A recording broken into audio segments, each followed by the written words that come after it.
Pastor Warren here. Welcome to another edition of Mondays Are for the Dogs. We're at a new place that we found called Sugar River Forest Preserve. It's out by Sherland, Illinois, just a little north of the Pecatonica River. And boy, I almost gave up hope trying to find this place because we were out here on Good Friday. Well, we were trying to find the place, and I drove by the road that takes us here and wound up in Wisconsin. Thought, well, I'll give up hope. Let's head home. And so today we're driving out here and there's rain all over the place. And I was about ready to give up hope and go to another place farther south. But nope, I'm going to be determined and not give up hope to find this place.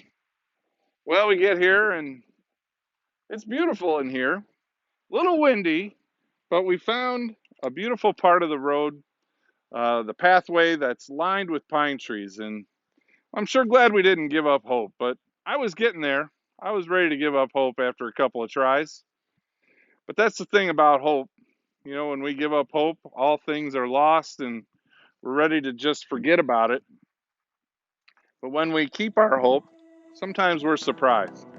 And that's the way it was with a couple of disciples on the Sunday, that Jesus had rose from the dead. They were walking out of Jerusalem. They had given up hope that Jesus did not rise from the dead, but that he in fact was killed.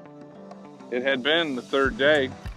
And even hearing stories from their friends that they had heard that Jesus had risen, his tomb was empty, they just thought it was craziness. So they were really down, and they were headed back home. And then somewhere along the path, I don't know, probably wasn't lined with pine trees, but I imagine it was just a road, 7-mile road from Jerusalem to a town called Emmaus. And Jesus walked up along to him, side of them, and they didn't recognize him. And the bottom line is, they had told him everything that had gone on, and they said, we had hoped that this Jesus was the Messiah who would set us free. Well, Jesus didn't reveal himself to them till they got to where they were headed, and they sat down and had dinner with him. And when he broke the bread, kind of like he did when he fed the 5,000 and gave thanks to the Lord, kind of the same way that he broke the bread and gave thanks to the Lord on the Last Supper, then their eyes were opened and they could recognize Jesus. Well, at that point, he had disappeared. And they thought, oh man, how could we not recognize him?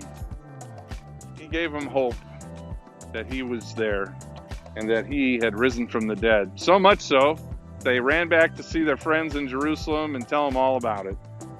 It was an amazing thing. Their hope was restored. And they were blessed by that renewed hope, that Jesus was alive and that he provides everlasting life for all people. Just like us, our hope was renewed when we got here. We found it. And now we're going to head farther down the trail with renewed hope that we're going to find new things. I pray, friends, that even in these days of shelter in place, that you're not losing hope, that you always have hope in Jesus, that we will get past this and we'll just keep going farther down the trail and our hope will be restored in Jesus. Well, we hope you have a blessed day in the Lord. We'll see you farther down the trail. Ready, guys? Here we go. Let's go.